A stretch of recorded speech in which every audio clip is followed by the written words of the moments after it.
LA Hair Season 3, Episode 4.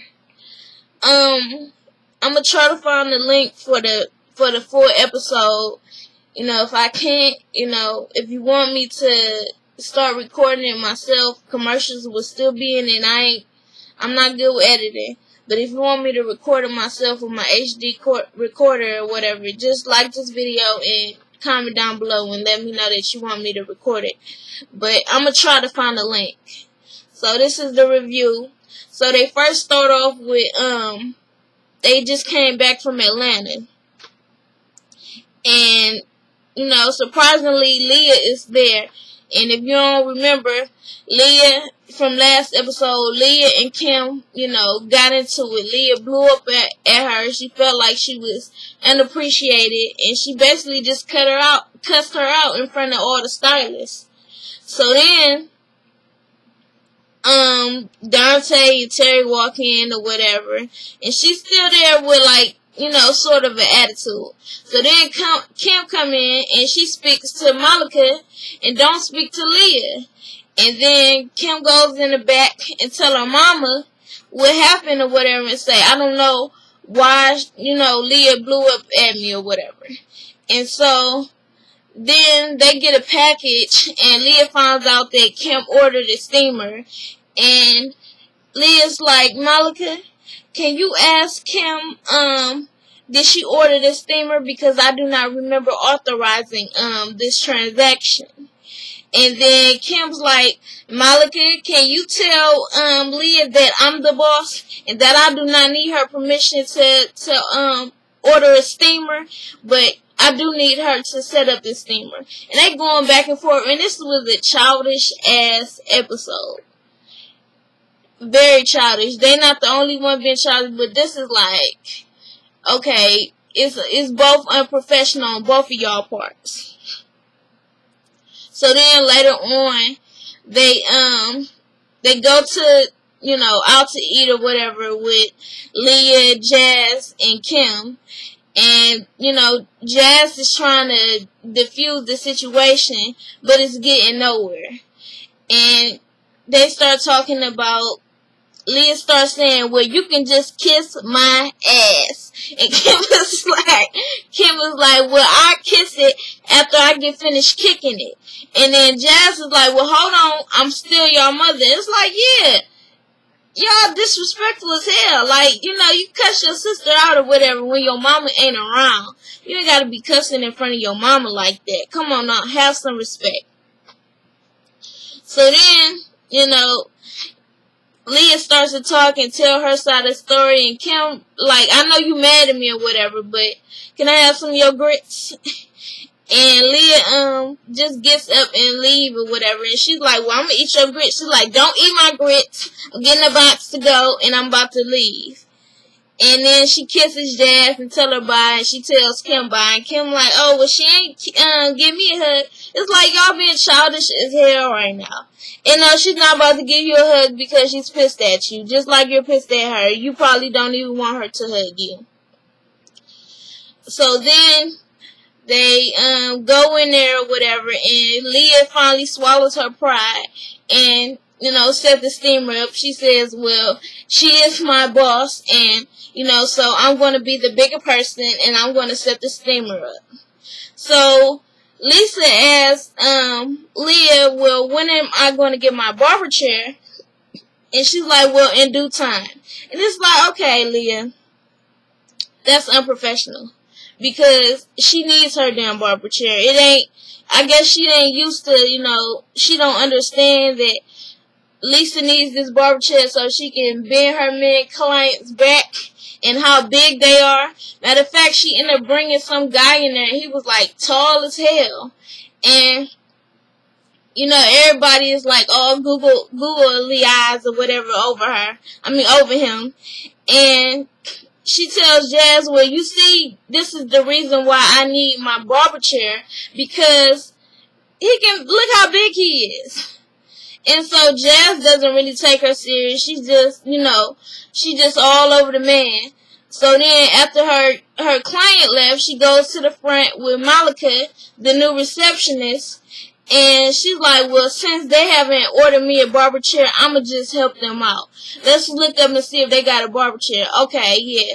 Why don't you call them and ask, do they do COD, cash on delivery? And so she called them, and, Malika said they said yes. So she was like, okay, well, hurry up and order because Jazz about to come around the corner. And it's like, Malika, stop, wait. Don't get caught up in this. This is your new job. It's still a temporary position, and you need to secure your spot. She's also a new chick or whatever. You can't lose your job for her. Obviously, you needed it. So then, later on,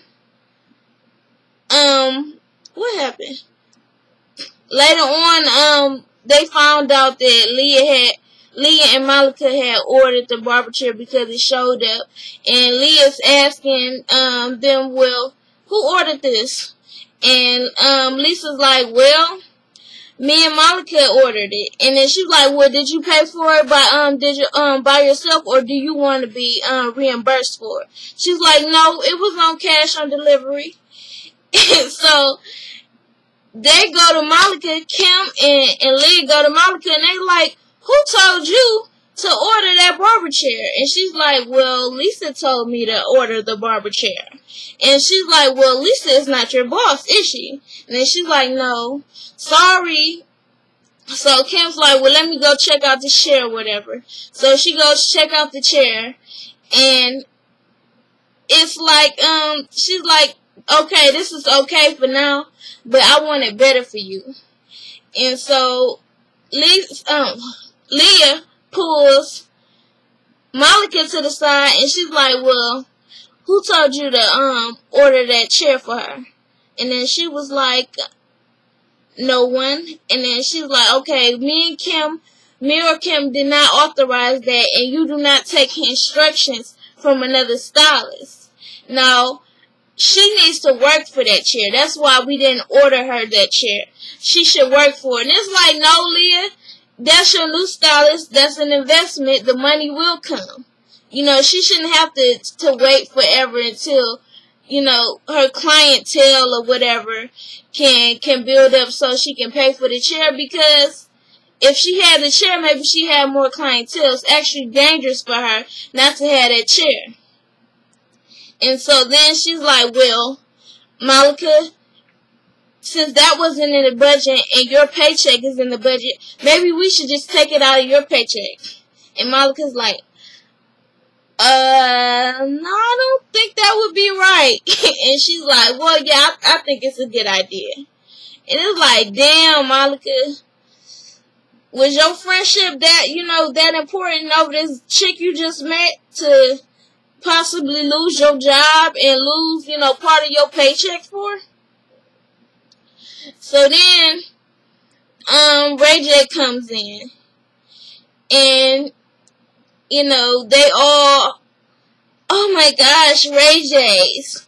And, Ray J is Lisa's client or whatever, so Lisa is telling, Ray J that, what's that heifer name? Naja called her ratchet and said they the ratcheteers. So while Lisa is talking to Ray J, Naja comes up to her and she's like, Lisa, can I ask your client for his services? And then she was like, no, since I'm ratchet, get out my face. No, you can't ask my client for it. And even though that's not, Lisa's part to stop Naja's business or stop the salon's business, period, because they are all co-workers. But it's petty, but it's funny. And Ray J laughing, he like, yeah, you shouldn't have called her ratchet. And then she's like, it was a joke. I just said that they were the ratcheteers. And then she's like, no, I don't joke like that. And he's like, yeah, you shouldn't have said that. But he laughed. And then she's like, well, obviously you laughing, so you think it's funny too. And then she was like, no, because I don't play like that. And then she was like, well, damn, I had a whole bunch of jokes out with you. Naja is a bold little fat ball. Like, she got some balls for real. She don't give a fuck. I see that. And so she goes back to her station, and she's still talking shit. But, Naja could have asked, since Lisa said no, Naja could have asked after Ray J was done or whatever, but Ray J seemed like he gonna stay loyal to Lisa, and he gonna get his nails done from Naja. Now, I don't know if Kim gonna be too happy about Lisa, making the salon lose money, because she all about her coins, honey. So, that's it for this episode. Like I said, like, comment, share, and subscribe. If you want me to record this, if I can't find the link to the full video, then just like this video and comment down below. Follow me on Twitter at Jazz Chapman, and I'll see y'all next time. Peace.